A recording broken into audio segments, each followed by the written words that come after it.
शब्दार्थ, अनुवाद एवं तात्पर्य कृष्ण कृपामूर्ति अभय जनारविंद भक्ति वेदांत स्वामी प्रभुपाद के द्वारा। शब्दपाठ गुण अधिकात अधिक योग्य पुरुष से मूढ़म प्रसन्नता लिप्सेत अनुभव करे अनुक्रोशम दया। गुण अधमात कम योग्य पुरुष से मैत्रीम मित्रता समानात समान गुण वाले से अनविच्छेद कामना करे न नहीं तापैहि दुख से अभिभूयते प्रभावित होता है। अनुवाद प्रत्येक मनुष्य को इस प्रकार व्यवहार करना चाहिए। यदि वह अपने से अधिक योग्य व्यक्ति से मिले तो उसे अत्यधिक हर्षित होना चाहिए। यदि अपने से कम योग्य व्यक्ति से मिले तो उसके प्रति सदैव होना चाहिए, और यदि अपने समान योग्यता वालों से मिले तो उससे मित्रता करनी चाहिए। इस प्रकार मनुष्य को इस भौतिक संसार के त्रिविध ताप कभी भी प्रभावित नहीं कर पाते। तात्पर्य सामान्यतः अपने से अधिक योग्य व्यक्ति को पाकर हम उससे ईर्ष्या करने लगते हैं। अपने से कम योग्य व्यक्ति से मिलने पर हम उसका उपहास करते हैं, और अपने समान व्यक्ति को पाकर हम अपने कार्यों के प्रति गर्वित हो उठते हैं। यही सभी भौतिक कष्टों के कारण है।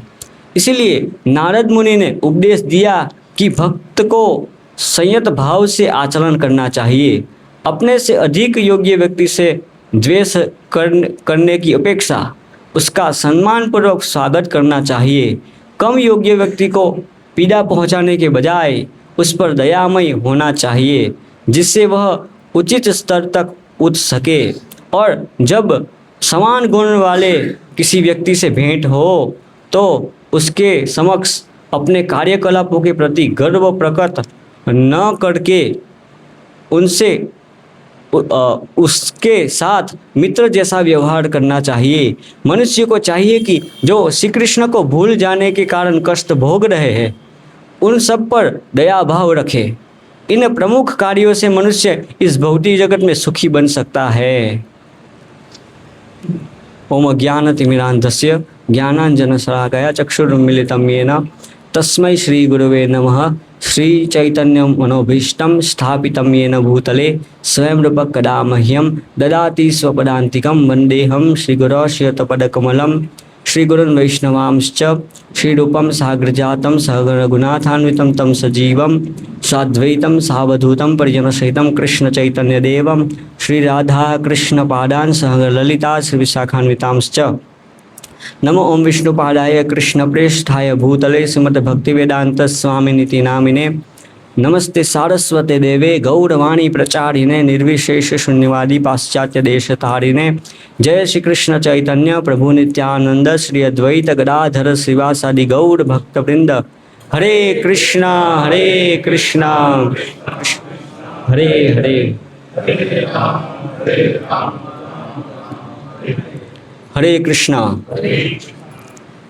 तो आज हम कुछ अलग विषय पे चर्चा करेंगे। जो रेगुलर भागवतम कक्षा होती है उसको अभी एक अलग थोड़ा जो भक्तों के व्यवहार में है ना, भक्तों के व्यवहार में डीलिंग में हमें क्या क्या सावधानी रखनी चाहिए, तो उसकी कुछ चीज़ें इस श्लोक में बताई गई है। तो यहाँ पे वृत्तांत चल रहा है, प्रसंग चल रहा है कि ध्रुव महाराज को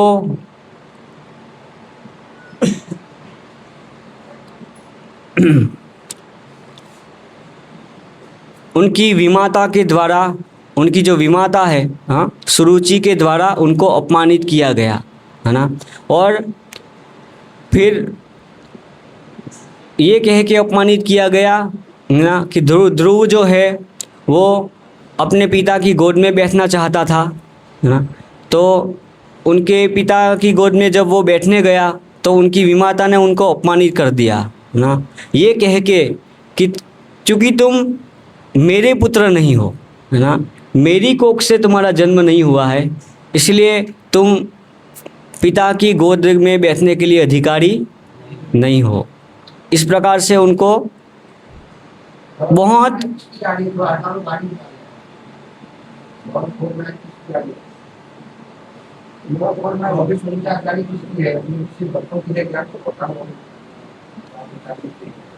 जिनकी भी है, कौन सा नंबर? 2449। तो जिनकी भी हो कृपया निकाल लीजिए। तो उनकी विमाता के द्वारा अपमानित होके ध्रुव महाराज अपनी माता के पास जाते हैं और माता को बताते हैं इस प्रकार से कि इस प्रकार से घटना हुई है। तो उनकी माता भी कहती है कि यही वास्तविकता है ना, क्योंकि आपके जो पिता है उनको मेरी कोई पड़ी नहीं है ना, वो ज़्यादा रुचि रखते हैं सुरुचि में ना। तो लेकिन तुम इस जगत का, इस ब्रह्मांड का सबसे बड़ा पद प्राप्त कर सकते हो भगवान को प्रसन्न करके, है ना। ये उनकी माता ने उनको उपदेश दिया कि तुम जगत का सर्वश्रेष्ठ पद प्राप्त कर सकते हो भगवान को प्रसन्न करके, है ना। तो फिर प्रश्न आता है कि भगवान कैसे प्रसन्न हो? तो उनकी जो माता है उन्होंने बताया कि अनेक अनेक ऋषि मुनियों ने जंगल में तपस्या करके भगवान को प्रसन्न किया है ना। तो इस प्रकार ध्रुव महाराज भगवान को प्रसन्न करने के लिए घर से निकल गए हैं अभी। तो घर से जाते जाते फिर वहाँ से नारद मुनि देखते हैं, अपनी दिव्य दृष्टि से देखते हैं, है ना। वो वहाँ पे व्यक्तिगत उपस्थित नहीं थे कि रास्ते में चल रहे और मिल गए, ऐसे नहीं था। उन्होंने अपनी दिव्य दृष्टि से देखा कि ध्रुव महाराज जो है वो जंगल में जा रहे हैं, है ना। तो ऐसे भगवान के जो भक्त होते हैं उनको भगवान परमात्मा के रूप में गाइडलाइन देते हैं कि अभी आशा है कि कोई जीव भगवान के धाम आने के चांसेस है। तो भगवान फिर क्या करते हैं, अपने भक्तों को भेजते हैं उनके पास, है ना। तो यहाँ पे नारद मुनि फिर ध्रुव के पास जाते हैं और ध्रुव को शिक्षा देना आरंभ करते हैं। तो पहले तो बताते हैं कि तुम तो अभी बालक हो, है ना, छोटे बालक हो 5 साल के, और ये जो मान सम्मान है उनसे क्यों प्रभावित होते हो, है ना। तुम्हारी तो अभी खेलने की उम्र है ना। ये बड़े लोग जो होते हैं वो इससे प्रभावित होते हैं, लेकिन तुम तो अभी बालक हो, है ना, खेलने की उम्र है, तो इसको इतना गंभीरता से क्यों लेते हो, है ना। तो जाओ खेलो, ऐसा बताया नारद मुनि ने। लेकिन नारद मुनि ने देखा कि ये तो काम नहीं कर रहा है, ये शिक्षा तो काम नहीं कर रही है। क्योंकि ध्रुव महाराज भले ही छोटे बालक थे, लेकिन जो उनकी चेतना थी, है ना, उनकी जो बुद्धि थी वो बड़ों जैसी थी, है ना, बड़ों जैसी थी। तो इस प्रकार से नारद मुनि ने देखा कि ये तो कुछ काम नहीं कर रहा है ये जो शिक्षा है। तो उन्होंने फिर परमार्थ की शिक्षा देना आरंभ किया, है ना, जीवन की गहराइयों की शिक्षा देना आरंभ किया, है ना, कर्म सिद्धांत को बताना प्रारंभ कर दिया ना नारद मुनि ने। तो यहाँ पे नारद मुनि अभी बता रहे हैं, ये जो श्लोक है आज का, कि प्रत्येक मनुष्य को इस प्रकार व्यवहार करना चाहिए। तो पहले बताया है गुणाधिकान मुदम लिप्सेत। गुण अधिकान, गुण अधिकान मतलब जो गुण में हमसे अधिक है, हाँ, तो उनसे उनसे कैसा व्यवहार करना चाहिए? मुदम लिप्सेत, कि उनको जब हम मिलते हैं तो हमें हर्षित होना चाहिए, हमें हर्षित होना चाहिए, ये पहले बताया है। फिर अनुक्रोशम गुणाधमात, कि गुण अधमात, अधमात मतलब जो अधम है गुण में हमसे ना, जो हमसे गुण में नीचे है, उनसे कैसा व्यवहार करना चाहिए? अनुक्रोशम, अनुक्रोशम मतलब दया की भावना ना, उनको हमें दया की भावना होनी चाहिए उनके प्रति हमारी, जो हमसे गुण में नीचे है, कम गुण वाले व्यक्ति है। और मैत्रीम समानादन विच्छेद, समानादन विच्छेद, समानादन विच्छेद मतलब जो हमसे गुण में समान है, तो उससे कैसा व्यवहार करना चाहिए? मैत्रीम, उनके साथ क्या करना चाहिए? मित्रता का व्यवहार करना चाहिए, है ना, इस प्रकार से। तो ये व्यवहार इस प्रकार से, 3 प्रकार से जब हम व्यवहार करते हैं तो क्या होगा? न तापैर अभिभूयते, है ना, कि हम इस भौतिक संसार के त्रिविध ताप जो है उससे क्या हो जाएंगे? मुक्त हो जाएंगे। ये त्रिविध ताप से हम मुक्त हो जाएंगे। जब हम अपने से अधिक गुण वाले व्यक्ति से मिलते हैं तो हमें हर्षित होना चाहिए, और न केवल हर्षित होना चाहिए, उनकी सेवा करनी चाहिए ना, उनकी सेवा करनी चाहिए। तो वो जो उनके अंदर जो गुण है वो भी हमारे अंदर क्या करेंगे? फिर आएंगे ऐसे। और जो हमसे गुण में नीचे है ना, कम गुण वाले भक्त हैं, तो हमें उनके प्रति दया भाव रखना चाहिए, उनको भी ऊपर उठाने का प्रयास करना चाहिए। और जो हमारे समान है ना, उनके साथ हमें मित्रता करनी चाहिए ऐसे। तो क्या होता है कि जो हमसे अधिक गुण वाले जब हम व्यक्ति को मिलते हैं तो हम फिर उससे ईर्ष्या करने लगते हैं, ईर्ष्या का भावना होता है। और जब हमारे समान गुण वाले व्यक्ति से जब हम मिलते हैं तो मैत्री नहीं होती है, हम उनसे स्पर्धा की भावना रखते हैं, है ना, स्पर्धा करते हैं, है ना। और जब कम गुण वाले व्यक्ति से मिलते हैं तो हमें घृणा होती है उससे, है ना, उसके साथ घृणा करने लगते हैं, है ना, कि हमसे जो बुद्धिमान व्यक्ति है वो सोचता है कि ये मूर्ख क्यों है, ऐसी उनकी भावना रहती है। ये उनके पास बुद्धि क्यों है, कम क्यों बुद्धि है, ऐसी भावना उनके अंदर होती है ऐसे। तो ये पूरा जो भौतिक संसार है वो इसके ये 3 चीज़ के लिए, ये 3 चीज़ की वजह से ही परेशान रहते हैं लोग ना। जब उच्च गुण वाले व्यक्ति से मिलते हैं तो फिर वो लोग ईर्ष्या करते हैं, देखिएगा आप, है ना, भौतिक जगत में। ये भक्तों के समाज में भी देखा जाता है ना, क्योंकि भक्त जो है वो भी साधक अवस्था में होते हैं, हम सब साधक अवस्था में हैं, तो हम उसी दुर्गुण को लेके आए हैं, भक्ति में भी साथ साथ में लेके आए हैं, तो हमारे अंदर भी ये सब दुर्गुण दिखते हैं ऐसे। तो हमें ये 3 चीज़ जो बताई है ना, उस प्रकार से जब हम व्यवहार करते हैं तो हमारी भक्ति में प्रगति होगी, है ना।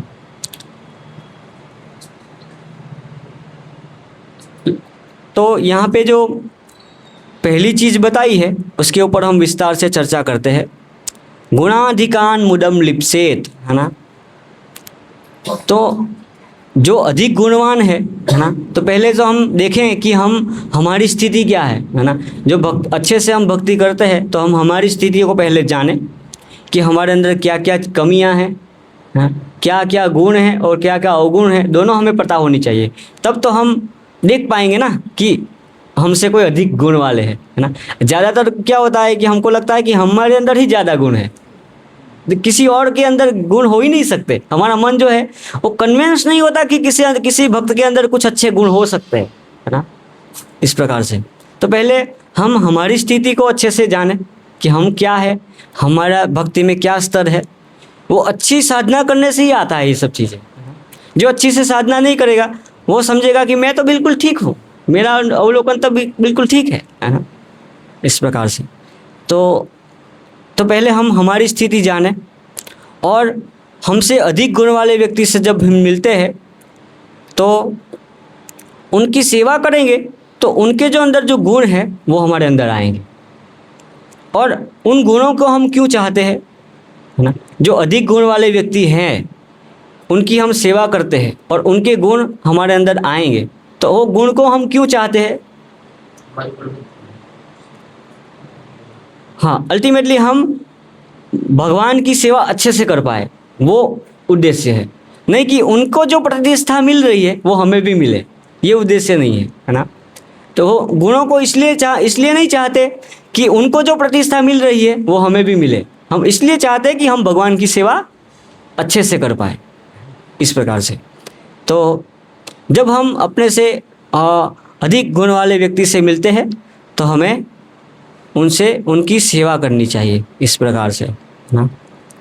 फिर अनुक्रोशम गुणाधमात, कि हमसे जो गुण में नीचे है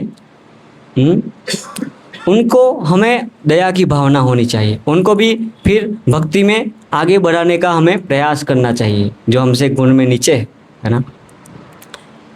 तो ज़्यादातर क्या होता है कि हम प्रयास जो करते हैं उनको ऊपर लाने का, फिर जब हमसे ऊपर चला जाता है तो फिर हमें ईर्ष्या हो जाती है ना।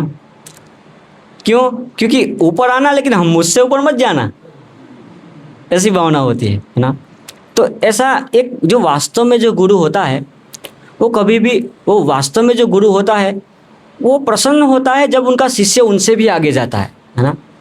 लेकिन शिष्य कभी ये नहीं सोचता कि मैं गुरु से आगे चला गया, है ना। तो दोनों परिप्रेक्ष्य में सोचने का तरीका अलग अलग है ना, दोनों परिप्रेक्ष्य में अलग अलग है ना?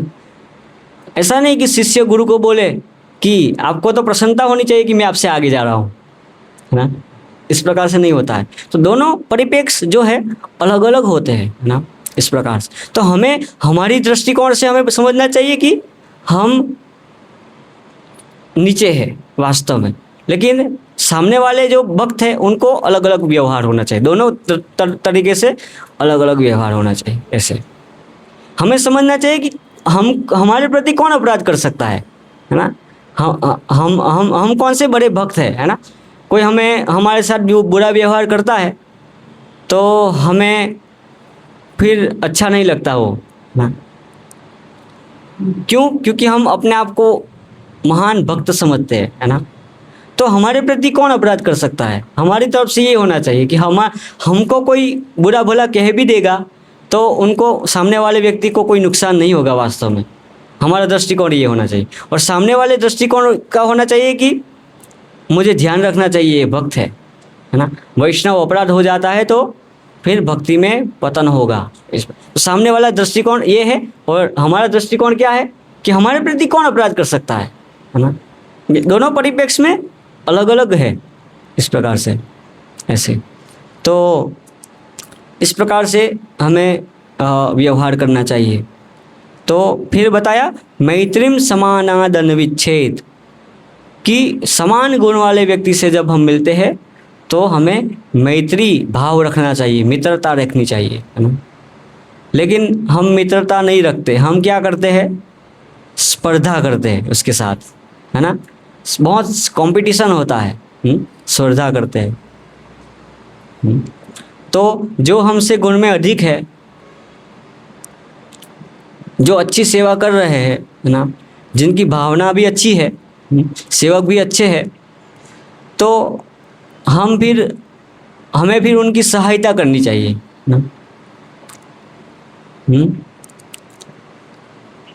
हम उनसे कंपटीशन करेंगे तो फिर वो डिस्टर्ब हो जाएंगे, क्यों, है ना। तो हम चाहते हैं कि हम भगवान की अच्छे से सेवा करें, लेकिन जो हमारे से अच्छे गुण वाले जो भक्त हैं, जो अच्छे से सेवा कर पा रहे हैं, तो फिर उसके हम असिस्टेंट बन जाए, उसके सेवक बन जाए, ताकि और अच्छे से सेवा हो पाए, है ना। कि सब साथ मिल कर के सेवा कर पाए।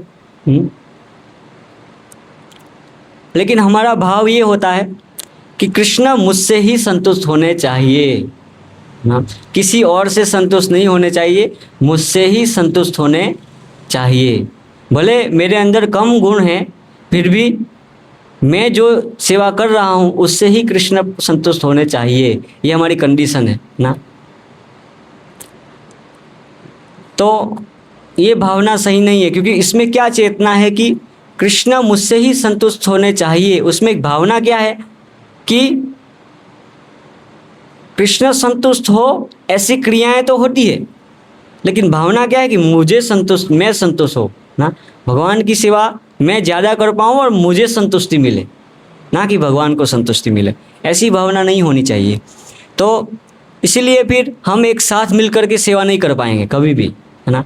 जब ये 3 प्रकार के व्यवहार हम नहीं कर पाए, है ना, हमें ईर्ष्या हो जाती है, तो कभी भी हम साथ मिल कर के सेवा नहीं कर पाएंगे।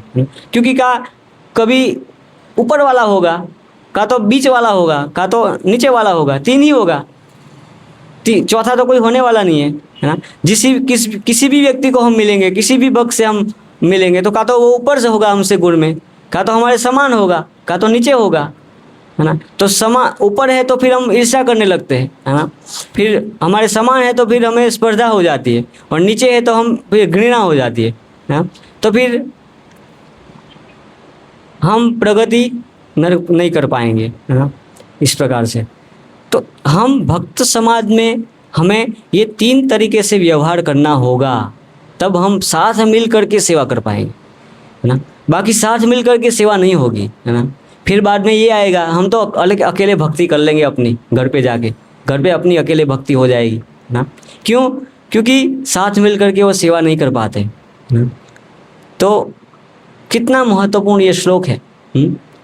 तो देखिए, हम देखते हैं जैसे चैतन्य चरितामृत में रामानंद राय बताते हैं कि श्रीमती राधा रानी जो है वो हमेशा प्रयास करती है कि बाकी जो गोपियां हैं वो भगवान की सेवा में आगे जाए, है ना। बहुत बहुत भगवान की सेवा, भगवान को प्रसन्न करे, वो भगवान की सेवा में आगे जाए। और बाकी गोपियां सोचती है कि श्रीमती राधा रानी भगवान की सेवा में आगे रहे, है ना। तो वहाँ पे वो स्पर्धा होती है आध्यात्मिक जगत में, है ना, कि मैं पीछे रहूं और बाकी भक्त भगवान की सेवा में आगे जाए, ऐसे। तो श्रीमती राधा रानी सोचती है कि ऐसे गोपियां जो है वो भगवान की सेवा में आगे जाए, है ना। तो वहाँ पे उल्टी स्पर्धा होती है ना। लेकिन हमारा दृष्टिकोण क्या होता है कि मैं आगे रहूं, है ना, बाकी सब पीछे रहे, इस प्रकार से। तो जो सोचता है कि दूसरों की प्रगति कैसे ज़्यादा हो, उनकी प्रगति अपने आप होगी ना, उनकी प्रगति अपने आप होगी ज़्यादा। लेकिन जो सोचता है कि मेरी प्रगति ज़्यादा होनी चाहिए, बाकी की कम हो तो अच्छा, कोई बात नहीं, चलेगा, है ना, मेरी ज़्यादा होनी चाहिए, तो फिर अपने आप की प्रगति भी कम ही होगी, है ना। जो सोचता है कि दूसरों की प्रगति कैसे हो, है ना, उनकी अपने आप की प्रगति होगी ज़्यादा, इस प्रकार से। तो इस प्रकार से हम देख सकते हैं आध्यात्मिक जगत में कि पीछे रहने की भावना है। पीछे रहने की भावना अर्थात कि सब लोग भगवान की सेवा करें, लेकिन मैं उनके दास बन के रहूं, उनका दास बन के रहूं, है ना। इसलिए हम एक दूसरे को प्रभु कहते हैं, है ना, प्रभु जी कहते हैं। क्यों? क्योंकि हम दास हैं वास्तव में। तो इस प्रकार से है। तो जो हमारे से अधिक गुणवान है, जो अच्छे से सेवा कर पा रहा है, कर रहे हैं भगवान की, तो फिर हम उनके सेवक बन जाए, है ना। तो हमारा अल्टीमेटली लक्ष्य क्या है? भगवान प्रसन्न होने चाहिए ना, है ना, कृष्ण प्रसन्न होने चाहिए हमारे से। तो असिस्टेंट बनो या कुछ भी बनो, क्या फ़र्क पड़ता है उससे? कुछ फ़र्क पड़ता है? हम किसी के अंदर में कार्य करेंगे ना, असिस्टेंट बन के कार्य करेंगे, और एक लीडर बन के कार्य करेगा, तो क्या फ़र्क हो जाएगा उसमें? कुछ फ़र्क नहीं पड़ता। भगवान प्रसन्न होने चाहिए ना, हमारा उद्देश्य तो ये है। इसलिए फिर साथ मिलकर के कार्य होता है, अगर ऐसी भावना से जब हम कार्य करते हैं। तो लेकिन हमें बहुत फर्क पड़ता है वास्तव में, है ना। हम असिस्टेंट बने, ऐसा कुछ भी बने, ऐसा नहीं चाहते। हमें हमें हमारी भावना होती है कि हमें भी सम्मान हो, हमारा भी सम्मान हो, ऐसी भावना होती है। ऐसा इस प्रकार से हम ऐसी सेवाएं करना चाहते हैं, है ना। लेकिन देखिए आध्यात्मिक जगत में कैसी उल्टी स्पर्धा है। इसलिए आप देखिए आध्यात्मिक जगत में करोड़ों करोड़ों जो भक्त लोग हैं, है ना, वो बिल्कुल एक साथ मिल करके सेवा करते हैं, है ना। वहाँ पे कोई किसी से ईर्ष्या द्वेष नहीं देखा जाता वहाँ पे, है ना। बिल्कुल एक साथ मिल करके सेवा कर रहे हैं भगवान की, है ना। तो भगवान जब देखते हैं ऐसे व्यवहार को तो भगवान को बहुत संतोष होता है। जो चाहता है कि दूसरे की प्रगति ज़्यादा हो, दूसरे की कैसे प्रगति हो, तो भगवान उस भक्त से ज़्यादा संतुष्ट होते हैं, ना। जो देखता है कि दूसरे की प्रगति ज़्यादा हो, लेकिन जो ऐसा सोचता है कि मेरी प्रगति सबसे ज़्यादा होनी चाहिए, तो भगवान को इतना संतोष नहीं होगा इस प्रकार से। तो देखिए आध्यात्मिक जगत में कितनी करोड़ों करोड़ों जीवात्माएं हैं, बिल्कुल एक साथ मिलकर के सेवा कर रहे हैं भगवान की। और हमें यहाँ हम 10 लोग मिलके सेवा करते हैं तो मीटिंग बिठानी पड़ती है, नहीं, मीटिंग करनी पड़ती है साथ साथ में, है ना। प्रभु जी ऐसा बोल दिया, उन्होंने ऐसा बोल दिया, उन्होंने ऐसा बोल दिया, ऐसा होता है ना? लेकिन देखिए आध्यात्मिक जगत में बिल्कुल एक साथ मिल करके सेवा करते हैं भगवान की। क्यों? क्योंकि वहाँ पे ये 3 चीज़ का जो व्यवहार है बिल्कुल सटीकता से होता है, 3 प्रकार से, इस प्रकार से, है ना। तो मीटिंग करके नहीं सॉल्व होने वाला, है ना, कि प्रभु जी आपने क्या बोला, आपने ऐसा बोला, प्रभु जी आपने क्या बोला, आपने ऐसा बोला। आपको ऐसा नहीं बोलना चाहिए, आपको ऐसा नहीं बोलना चाहिए। ऐसी मीटिंग की भी ज़रूरत पड़ सकती है कई बार, लेकिन अल्टीमेटली वो सॉल्यूशन नहीं है। क्योंकि आज एक विषय पे मीटिंग हुई, कल दूसरे विषय पे मीटिंग होगी, परसों तीसरे विषय पे मीटिंग होगी, है ना। तो जब तक ये शोधन नहीं होगा कि हम कृष्ण को संतुष्ट करना चाहते हैं, अपने को नहीं, है ना, जब तक ये शोधन नहीं होगा तब तक ये सब चीज़ें सॉल्व होने वाली नहीं है ना। अल्टीमेटली मीटिंग से नहीं जाने वाला, है ना। मीटिंग की भी ज़रूरत पड़ सकती है, लेकिन अल्टीमेटली वो सॉल्यूशन नहीं है ना। जब तक हमारी चेतना, हमारी भावना ये नहीं होगी कि हम कृष्ण को प्रसन्न करना चाहते हैं, अपने को नहीं, ना, तब तक हम ये प्रगति नहीं कर पाएंगे, है ना, इस प्रकार से। तो हम भक्त समाज में रह रहे, सब साथ में हम सेवा करते हैं, तो हम इस 3 परिप्रेक्ष्य में जब हम व्यवहार करते हैं तो न तापैरभिभूयते, कि वो 3 ताप से मुक्त हो जाएगा, है ना। तो ये यहाँ पे इस श्लोक में नीति के दृष्टि से बताया है ना। नीति का उपदेश है ये, डायरेक्ट प्रत्यक्ष भक्ति से संबंधित उपदेश नहीं है, लेकिन इस प्रकार से हम भक्तिमय जीवन में भी इस प्रकार से हम इसको ले सकते हैं ना। 3 प्रकार के व्यवहार ऐसे इस प्रकार से, ना। तो होता क्या है कि भक्तों में हमें ज़्यादातर गुण कम दिखते हैं या दिखते ही नहीं है ना। हमें दुर्गुण ज़्यादा दिखते हैं भक्तों में, है ना। एक दूसरे में हम देखते हैं कि दुर्गुण जो है वो बड़े बड़े दिखते हैं और गुण जो है कम दिखते हैं या दिखते भी नहीं है ना, ऐसा। तो हमें दुर्गुणों को न देखते हुए गुणों पे, क्योंकि किसी जो भक्त लोग हैं, किसी एक भक्त में एक विशेष गुण होता है, ऐसा नहीं है। भगवान ने एक विशेषताएं दी है सबको, ना। तो उसको हम जाने अच्छे से और हम गुणों को देखेंगे। जैसे उदाहरण दिया जाता है, प्रभुपाद उदाहरण देते हैं कि जो मधुमक्खी है, मधुमक्खी गंदगी के स्थान में भी एक पुष्प के ऊपर जाके बैठेगी, है ना। लेकिन जो सामान्य मक्खी होती है वो उद्यान में भी, है ना, उद्यान में भी वो मल पे बैठेगी, है ना, इस प्रकार से।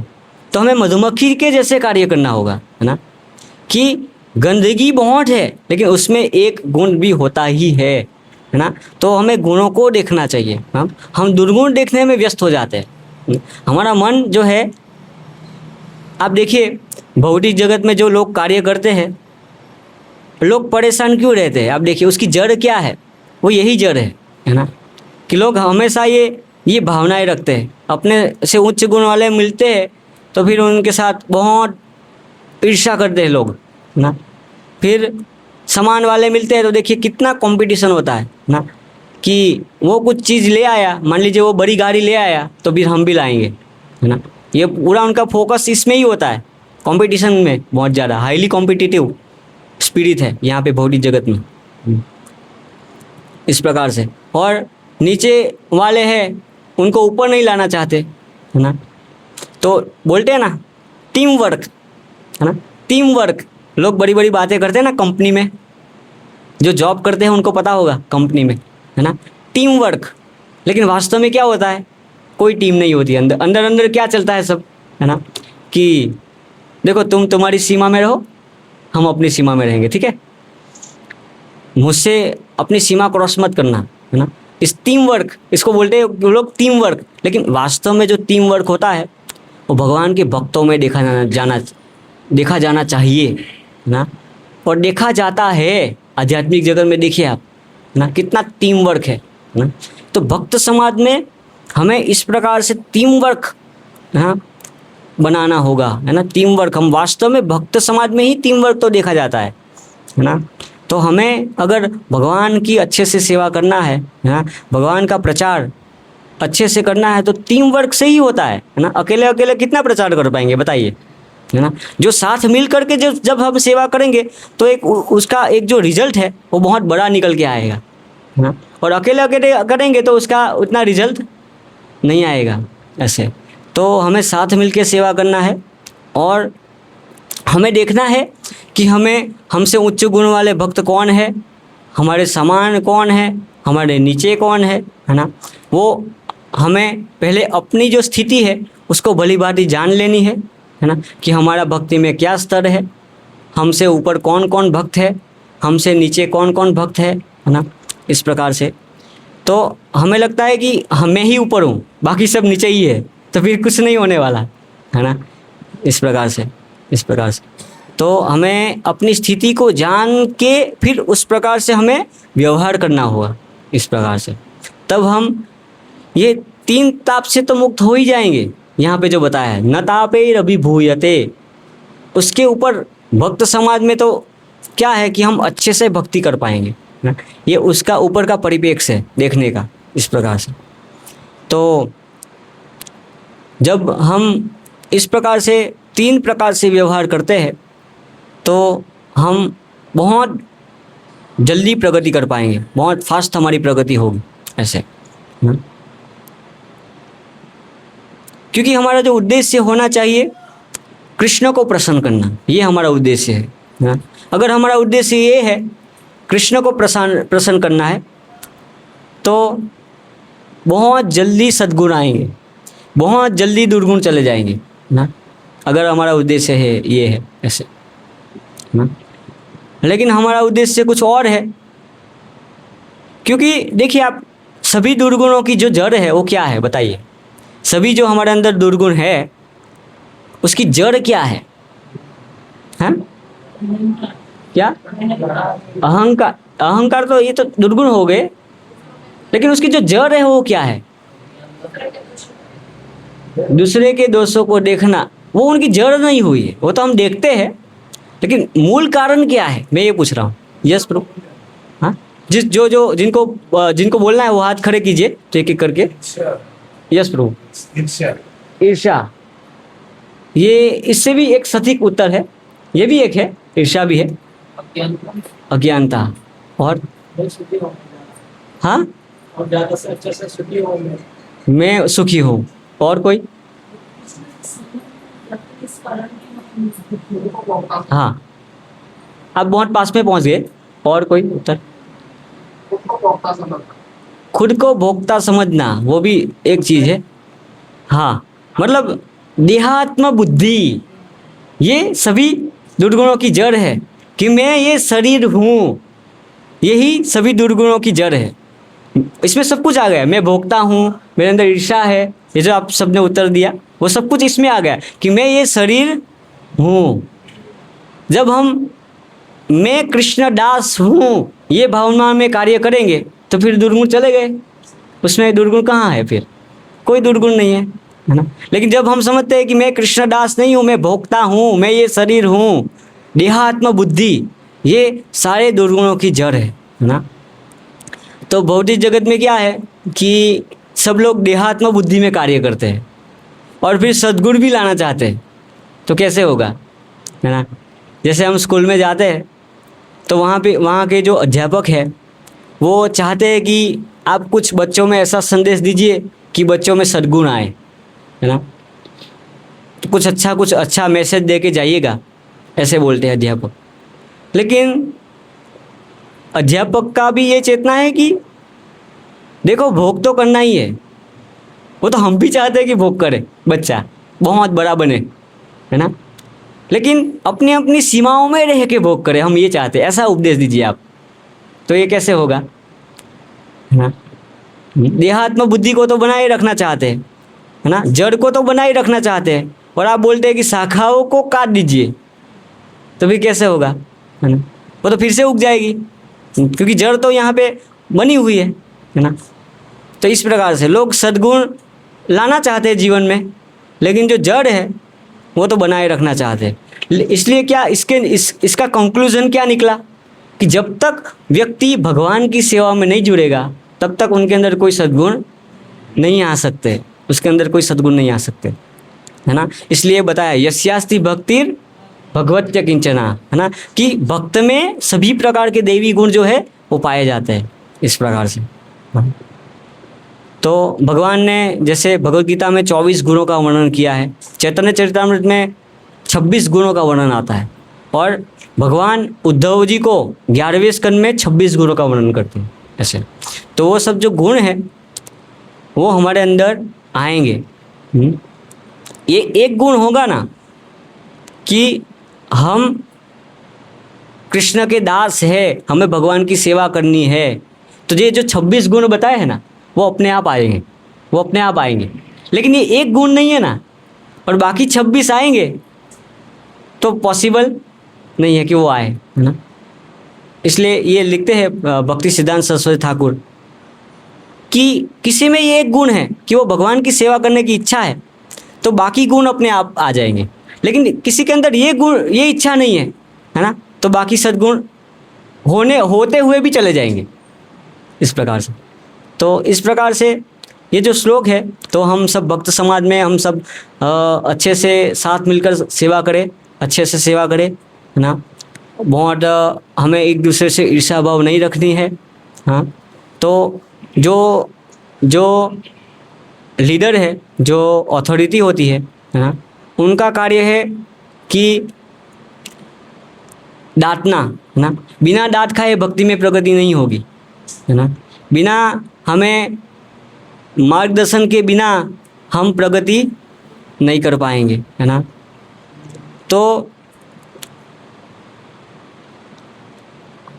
हम बहुत कभी ऐसी विपरीत परिस्थिति हमारे जीवन में आएगी ना, कि कोई भक्त हमें कुछ बोलेगा, है ना, तो बहुत शांत स्वभाव से, शांत मन से थोड़ा सोचना चाहिए, है ना, कि क्या कह रहा है वो, सही तो नहीं कह रहा है ना, है ना।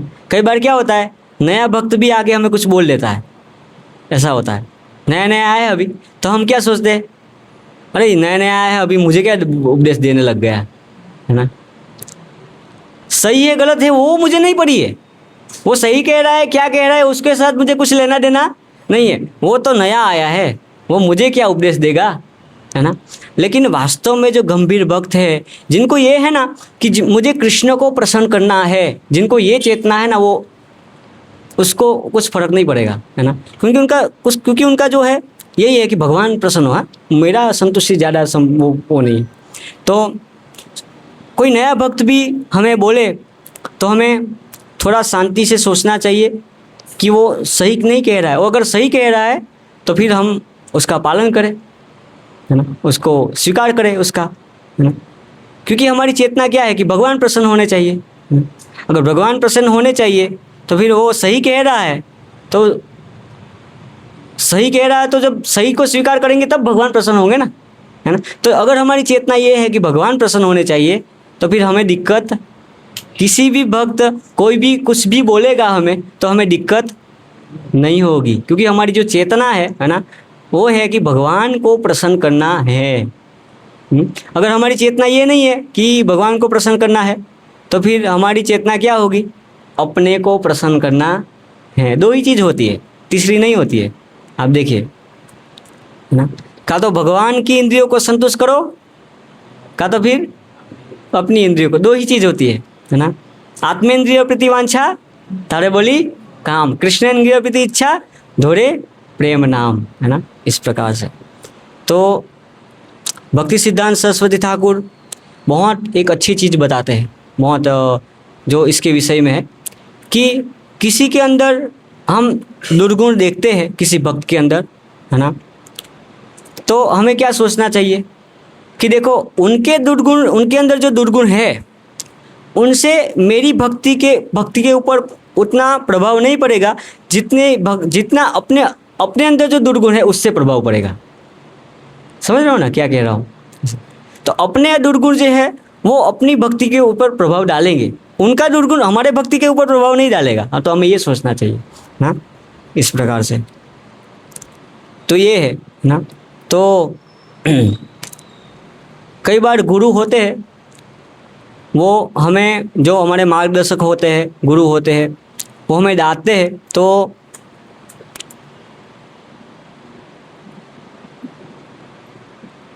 हमें समझना है कि वो हमारे हितैषी है ना, वो ही हमारे हितैषी है वास्तव में, जो हमें डांट रहे हैं ना उस समय। तो बहुत ही देखो, ये 3 प्रकार के जो व्यवहार हम करेंगे, है ना, तो जैसे ये आया कि गुणाधिकान मुदम लिप्सेत, कि जो हमारे अधिक गुण वाले व्यक्ति है ना, उससे हमें उनकी सेवा करनी चाहिए।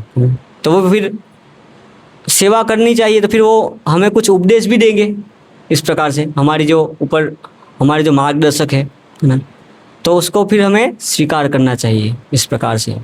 लेकिन हमें क्या होता है कि हमारे अहंकार के कारण हमें बुरा लग जाता है ना।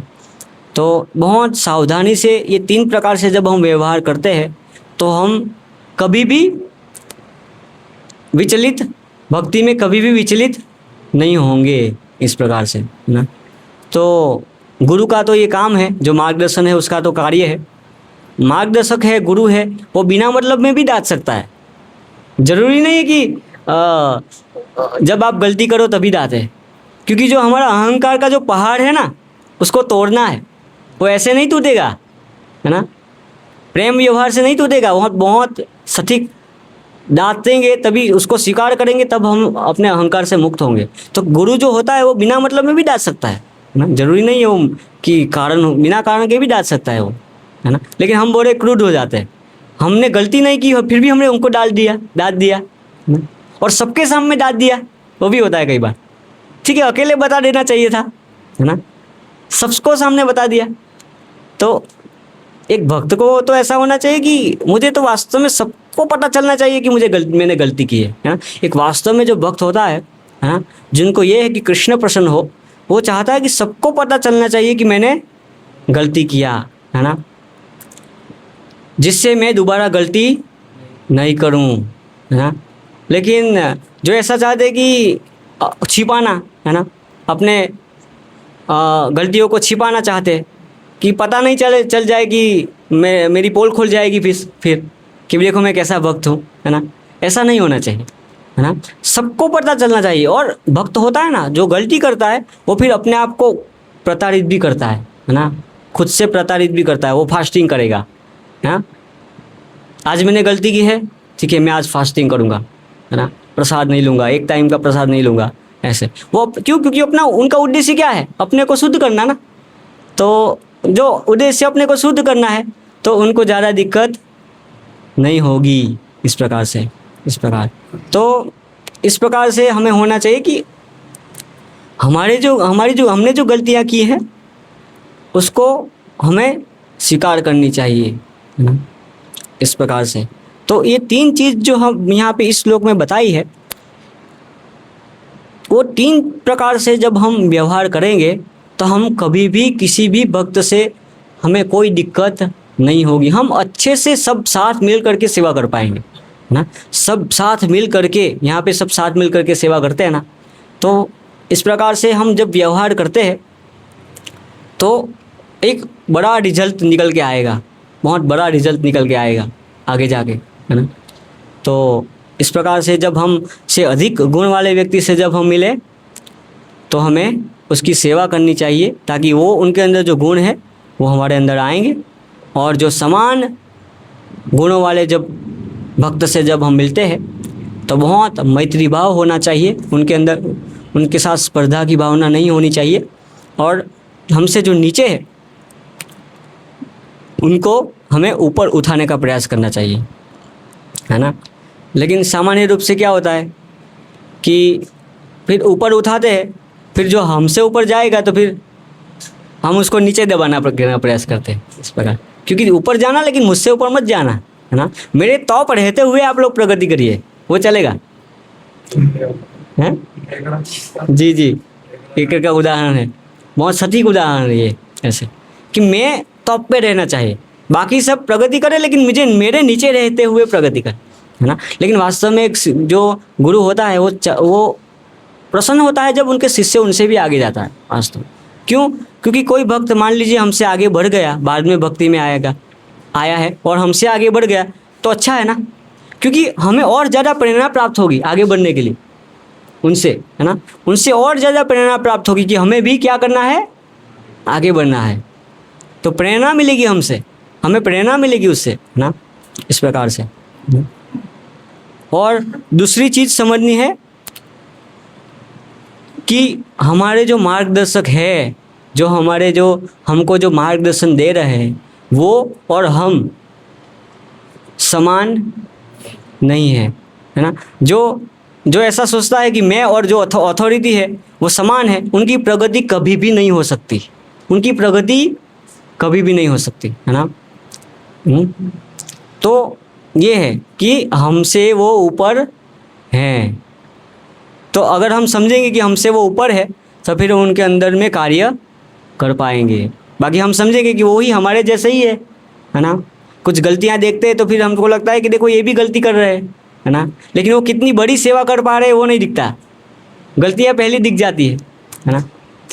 ये सामान्य है, ऐसे हम सबको सीखना है, मैं भी इसमें इंक्लूड हूँ, मतलब ऐसा सबको हम, ये सामान्य व्यवहार की चीज़ है ना। और मुश्किल चीज़ है ये 3 प्रकार के जो व्यवहार बताए यहाँ पे, उसको करना इतना आसान नहीं है, मुश्किल है। क्योंकि हमारा अहंकार जो है बहुत बड़ा है ना, पहाड़ है पूरा, उसको तोड़ना होगा।